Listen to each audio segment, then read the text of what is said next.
Olá, aqui Coach João Gonçalves da SIG Nutrition. No vídeo de hoje vou falar um bocadinho sobre os hidratos de carbono e o índice glicémico. Tenho um pedido de desculpas a fazer-te porque a semana passada não cumpri com a quinta-feira e com o vídeo. Espero que tenhas tido saudades minhas, mas existe uma explicação. Fizemos um workshop da SIG Nutrition e vou-te deixar aqui umas curtas imagens para tu teres um cheirinho, se não estiveste presente neste dia. Foi um dia fantástico e é a explicação pela qual eu não fiz um vídeo na semana passada, nem o Coach Mário, porque estávamos muito envolvidos neste workshop.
Não sei se já ouviste falar no índice glicémico ou se já ouviste falar que os hidratos de carbono são bons ou maus.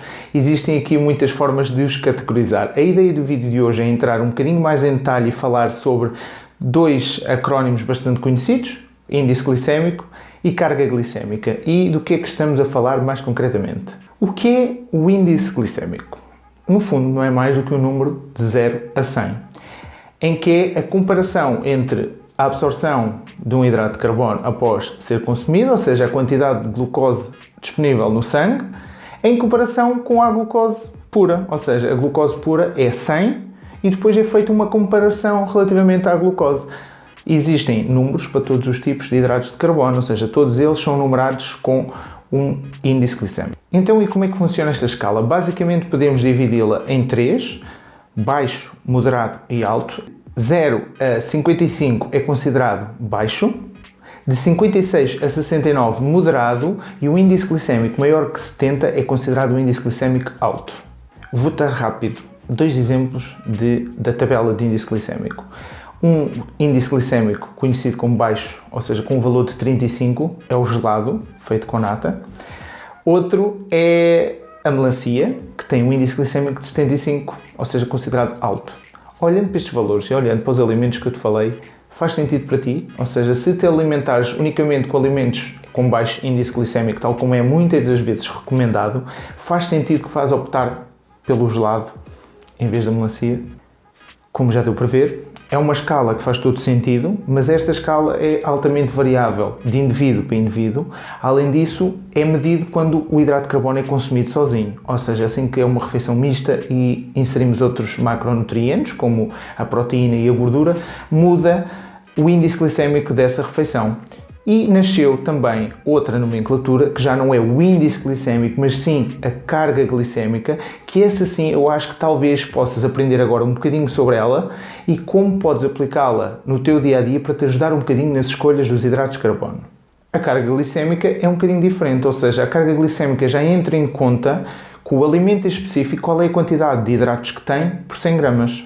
A carga glicémica, como é que é calculada? No fundo, é multiplicares o índice glicémico, a quantidade de hidratos de carbono por 100 gramas desse alimento, a dividir por 100.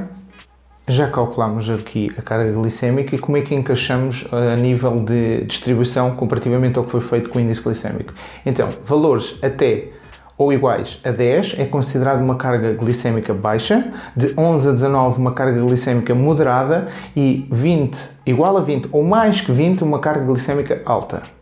Como dissemos há bocadinho, peguei em 2 alimentos e tentei categorizá-los unicamente baseados no índice glicémico. Vimos que a melancia tem um índice glicémico de 75 e vimos também que o gelado tem um índice glicémico de 35. Algo que não faria bater muito certo com aquilo que nós achamos que realmente são boas escolhas a nível de hidratos de carbono. Se calcularmos agora a carga glicémica, conseguimos ver que a melancia tem um valor de 3,75, ou seja, é considerado uma carga glicémica baixa.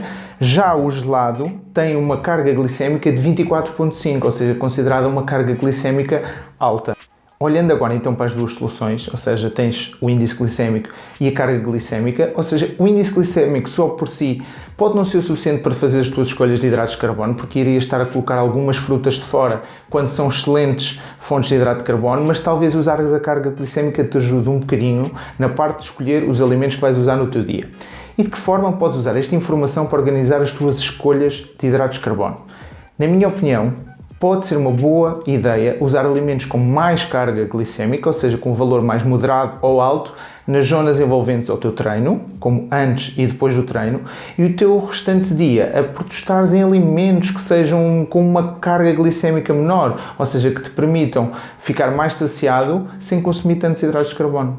Não esquecer, tal como foi falado no fim de semana no workshop, esta parte, a qualidade dos alimentos e o timing dos alimentos é o topo da pirâmide das prioridades que deve ser a tua preocupação quando pensas na tua dieta. Não esquecer que a base é sempre as calorias, a seguir a proteína e só depois os macros e só depois em cima disso realmente a qualidade dos alimentos e o timing onde os consomes. Vou deixar uma dúvida para pensares até à próxima semana. Serão realmente todos os alimentos iguais?